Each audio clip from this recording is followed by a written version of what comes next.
आपका नाम है चल यहाँ एक दिखाए ना तब एक बटे वो ना थाड़ तक है ले जाए। हेलो गाइस, कुसुम नैथानी ब्लॉग में हार्दिक स्वागत है। और हम गांव जा चुके हैं और ये देखो ये पत्तलों में खाना खा रहे हैं। ये मेरी देवरानी इनके है, भांडे वो बंद बेटा कर रखे हैं है हमारा। गाइस। और कौन लुका रखे इन्होंने ये गांव का खाना है, देखो शुरू हो गया है गांव का खाना। गढ़वाली खाना। मौरी का मेला हो रहा है, एक 12 साल में होता है, तो हम उसके लिए घर आए हैं। आज दिन है उसका, पूजन है, आज शुरू है। और अभी तो बहुत ठंड है, अभी अभी आए हैं, फिर बताएंगे आप लोगों को। Bye bye bye bye.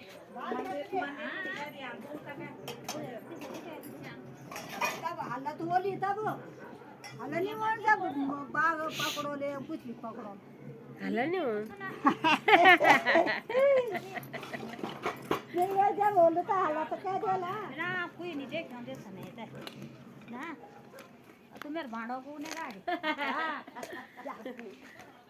गाड़ी वीडियो बुढ़ा आदमी था फोटो